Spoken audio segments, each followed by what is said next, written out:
ಹರೇ ಕೃಷ್ಣ. ಭಗವದ್ಗೀತಾ ಅಧ್ಯಯನಕ್ಕೆ ಎಲ್ಲರಿಗೂ ಸ್ವಾಗತ.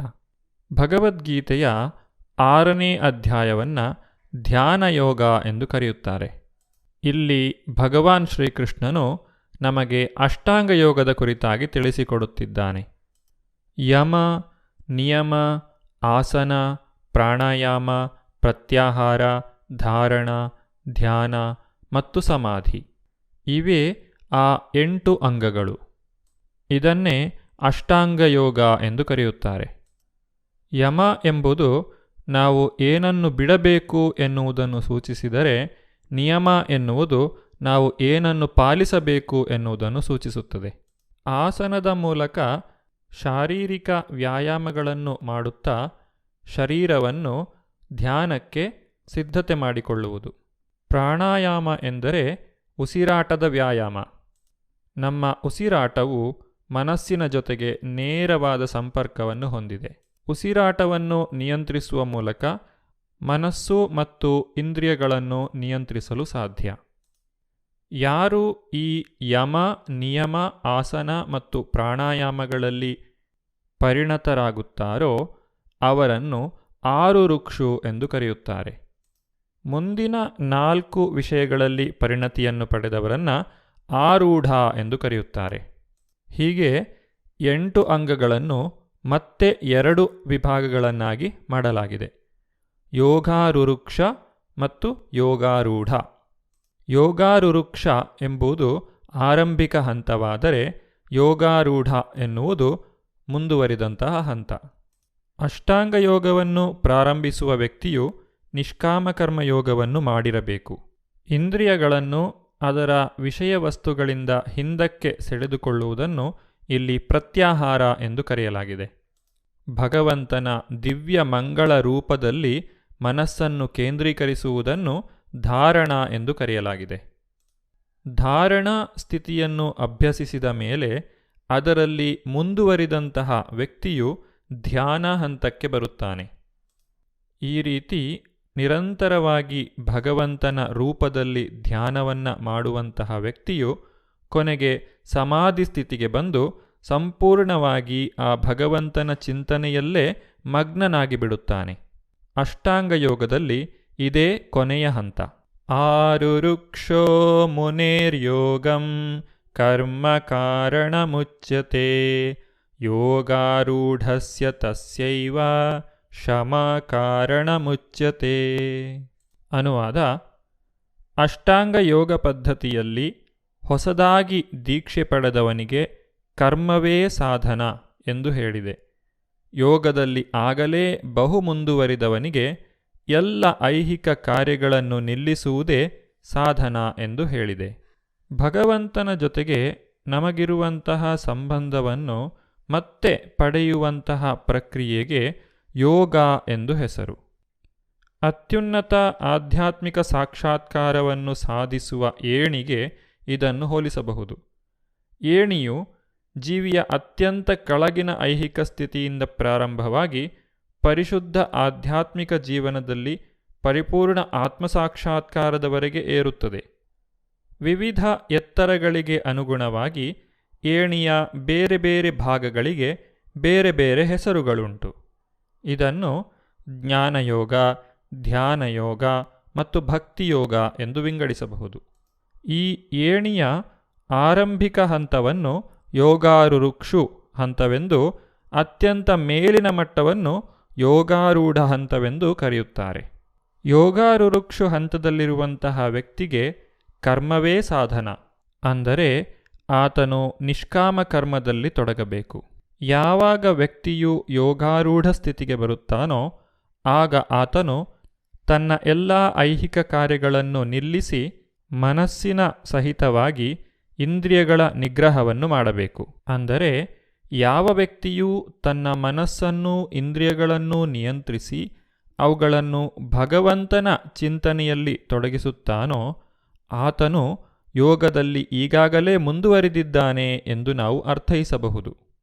ಭಗವಾನ್ ಶ್ರೀ ಚೈತನ್ಯ ಮಹಾಪ್ರಭುಗಳು ನಮಗೆ ನೀಡಿರುವಂತಹ ಈ ಹರೇ ಕೃಷ್ಣ ಮಹಾಮಂತ್ರದ ಮಹಿಮೆ ಏನೆಂದರೆ, ವ್ಯಕ್ತಿಯು ಈ ಹರೇ ಕೃಷ್ಣ ಮಹಾಮಂತ್ರವನ್ನು ಜಪಿಸುವ ಮೂಲಕ, ಸಂಕೀರ್ತನೆ ಮಾಡುವ ಮೂಲಕ ನೇರವಾಗಿ ಈ ಧ್ಯಾನದ ಹಂತಕ್ಕೆ ಬರಲು ಸಾಧ್ಯ. ಅಂದರೆ ಅಷ್ಟಾಂಗ ಯೋಗವು ಕೊನೆಗೆ ಭಕ್ತಿಯೋಗದಲ್ಲಿ ಕೊನೆಗೊಳ್ಳುತ್ತದೆ. ಯಾವಾಗ ವ್ಯಕ್ತಿ ನಿರಂತರವಾಗಿ ಭಗವಂತನ ಧ್ಯಾನವನ್ನು ಮಾಡಲು ಸಾಧ್ಯವಾಗುತ್ತದೋ ಆಗ ಆತನು ತನ್ನ ಧ್ಯಾನಯೋಗದಲ್ಲಿ ಪರಿಪೂರ್ಣತೆಯನ್ನು ಪಡೆದಿದ್ದಾನೆ ಎಂದು ಅರ್ಥೈಸಬಹುದು. ಕೃಷ್ಣ ಪ್ರಜ್ಞೆಯ ಮನುಷ್ಯನು ಸದಾ ಕೃಷ್ಣನನ್ನೇ ಕುರಿತು ಚಿಂತಿಸುವುದರಿಂದ ಅವನು ಪ್ರಾರಂಭದಿಂದಲೇ ಧ್ಯಾನದ ನೆಲೆಯ ಮೇಲಿರುತ್ತಾನೆ. ಸದಾ ಕೃಷ್ಣ ಸೇವೆಯಲ್ಲಿ ನಿರತನಾಗಿರುವುದರಿಂದ ಎಲ್ಲ ಐಹಿಕ ಕಾರ್ಯಗಳನ್ನು ನಿಲ್ಲಿಸಿದ್ದಾನೆ ಎಂದು ಪರಿಗಣಿಸಲಾಗುತ್ತದೆ.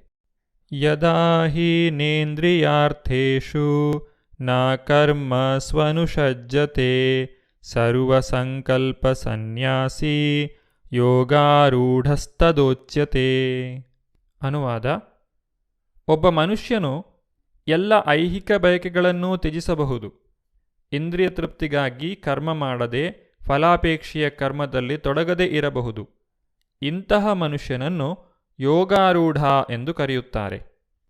ಯಾವ ವ್ಯಕ್ತಿಯು ಭಗವಂತನ ಆಧ್ಯಾತ್ಮಿಕ ಪ್ರೇಮಪೂರ್ವಕ ಸೇವೆಯಲ್ಲಿ ಸಂಪೂರ್ಣವಾಗಿ ತೊಡಗಿಕೊಳ್ಳುತ್ತಾನೋ ಅವನು ತನ್ನಲ್ಲಿಯೇ ತೃಪ್ತನಾಗಿರುತ್ತಾನೆ. ಆದುದರಿಂದ ಆತನು ಇಂದ್ರಿಯ ತೃಪ್ತಿಯಲ್ಲಾಗಲಿ ಕಾಮ್ಯಕರ್ಮದಲ್ಲಾಗಲಿ ತೊಡಗುವುದಿಲ್ಲ. ಯಾವ ವ್ಯಕ್ತಿಯೂ ಯಾವ ಕೆಲಸವನ್ನೂ ಮಾಡದೆ ಸುಮ್ಮನೆ ಕುಳಿತುಕೊಳ್ಳಲು ಸಾಧ್ಯವಿಲ್ಲ. ಆದ್ದರಿಂದ ಯಾರು ಭಗವಂತನ ಸೇವೆಯಲ್ಲಿ ತೊಡಗುವುದಿಲ್ಲವೋ ಅವರೆಲ್ಲರೂ ಕೂಡ ಸ್ವಾಭಾವಿಕವಾಗಿಯೇ ಇಂದ್ರಿಯ ಭೋಗದಲ್ಲಿ ತೊಡಗುತ್ತಾರೆ. ಉದ್ಧರೇದ್ ಆತ್ಮನಾತ್ಮಾನಂ ನಾತ್ಮಾನಂ ಅವಸಾದಯೇತ್ ಆತ್ಮೈವ ಹ್ಯಾತ್ಮನೋ ಬಂಧುರ್ ಆತ್ಮೈವಾರಿಪುರಾತ್ಮನಃ. ಅನುವಾದ: ಮನುಷ್ಯನು ತನ್ನ ಮನಸ್ಸಿನ ಸಹಾಯದಿಂದಲೇ ತನ್ನನ್ನು ಉದ್ಧಾರ ಮಾಡಿಕೊಳ್ಳಬೇಕು. ತನ್ನನ್ನು ಹೀನೈಸಿಕೊಳ್ಳಬಾರದು. ಬದ್ಧಜೀವಿಗೆ ಮನಸ್ಸೇ ಬಂಧು, ಮನಸ್ಸೇ ಶತ್ರು. ಯಾವಾಗ ವ್ಯಕ್ತಿಯು ಮನಸ್ಸು ಮತ್ತು ಇಂದ್ರಿಯಗಳನ್ನು ತನ್ನ ಹತೋಟಿಯಲ್ಲಿ ಇಟ್ಟುಕೊಳ್ಳುತ್ತಾನೋ ಅಂತಹ ವ್ಯಕ್ತಿಗೆ ಅವನ ಮನಸ್ಸು ಮಿತ್ರನಾಗಿರುತ್ತದೆ. ಯಾವ ವ್ಯಕ್ತಿ ಮನಸ್ಸನ್ನು ನಿಯಂತ್ರಣ ಮಾಡುವುದಿಲ್ಲವೋ ಅಥವಾ ತಾನು ಮನಸ್ಸಿನ ನಿಯಂತ್ರಣದಲ್ಲಿ ಬರುತ್ತಾನೋ ಆಗ ಆ ಮನಸ್ಸು ಅವನ ದೊಡ್ಡ ಶತ್ರುವಾಗುತ್ತದೆ. ಅಮೃತಬಿಂದು ಉಪನಿಷತ್ತಿನಲ್ಲಿ ಈ ರೀತಿಯಾಗಿ ಹೇಳಿದ್ದಾರೆ: ಮನ ಏವ ಮನುಷ್ಯಾಣಾಂ ಕಾರಣಂ ಬಂಧಮೋಕ್ಷಯೋ ಬಂಧಾಯ ವಿಷಯಾಸಂಗೋ ಮುಕ್ತೈರ್ವಿಷಯಂ ಮನಃ. ಅಂದರೆ ಮನುಷ್ಯನ ಬಂಧನಕ್ಕೆ ಮನಸ್ಸೇ ಕಾರಣ, ಮೋಕ್ಷಕ್ಕೂ ಮನಸ್ಸೇ ಕಾರಣ. ಇಂದ್ರಿಯ ವಸ್ತುಗಳಲ್ಲಿ ಮುಳುಗಿದ ಮನಸ್ಸು ಬಂಧನಕ್ಕೆ ಕಾರಣ, ಇಂದ್ರಿಯ ವಸ್ತುಗಳಿಂದ ದೂರವಾದ ಮನಸ್ಸು ಮುಕ್ತಿಗೆ ಕಾರಣ. ಯೋಗ ಪದ್ಧತಿಯ ಗುರಿ ಮನಸ್ಸನ್ನು ಹತೋಟಿಯಲ್ಲಿಟ್ಟುಕೊಂಡು ಅದನ್ನು ಇಂದ್ರಿಯ ವಸ್ತುಗಳ ಮೋಹದಿಂದ ವಿಮುಖಗೊಳಿಸುವುದು.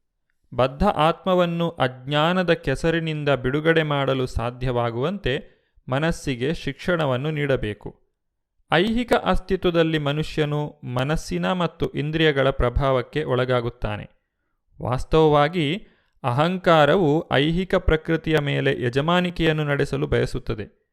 ಮನಸ್ಸು ಅಹಂಕಾರದೊಡನೆ ಸಿಕ್ಕಿಕೊಂಡಿರುತ್ತದೆ. ಇದರಿಂದಲೇ ಪರಿಶುದ್ಧ ಆತ್ಮನು ಈ ಐಹಿಕ ಜಗತ್ತಿನಲ್ಲಿ ಸಿಕ್ಕಿಬಿದ್ದಿದ್ದಾನೆ. ಆದುದರಿಂದ ಐಹಿಕ ತಳುಕಿಗೆ ಮೋಹಗೊಳ್ಳದಂತೆ ಮನಸ್ಸಿಗೆ ಶಿಕ್ಷಣವನ್ನು ನೀಡಬೇಕು. ಈ ರೀತಿಯಾಗಿ ಬದ್ಧ ಆತ್ಮವನ್ನು ಉದ್ಧಾರ ಮಾಡಬಹುದು. ಇಂದ್ರಿಯ ವಸ್ತುಗಳ ಆಕರ್ಷಣೆಗಾಗಿ ಮನುಷ್ಯನು ತನ್ನನ್ನು ಕೀಳು ಮಾಡಿಕೊಳ್ಳಬಾರದು. ಇಂದ್ರಿಯ ವಸ್ತುಗಳಿಂದ ಮನುಷ್ಯನು ಆಕರ್ಷಿತವಾದಷ್ಟು ಐಹಿಕ ಅಸ್ತಿತ್ವದಲ್ಲಿ ಸಿಲುಕಿಕೊಳ್ಳುತ್ತಾನೆ. ಬಿಡಿಸಿಕೊಳ್ಳುವುದಕ್ಕೆ ಅತ್ಯುತ್ತಮ ಮಾರ್ಗವೆಂದರೆ ಮನಸ್ಸನ್ನು ಕೃಷ್ಣ ಪ್ರಜ್ಞೆಯಲ್ಲಿ ತೊಡಗಿಸುವುದು. ಹರೇ ಕೃಷ್ಣ ಕೃಷ್ಣ ಕೃಷ್ಣ ಹರೇ ಹರೇ, ಹರೇ ರಾಮ ರಾಮ ರಾಮ ಹರೇ ಹರೇ.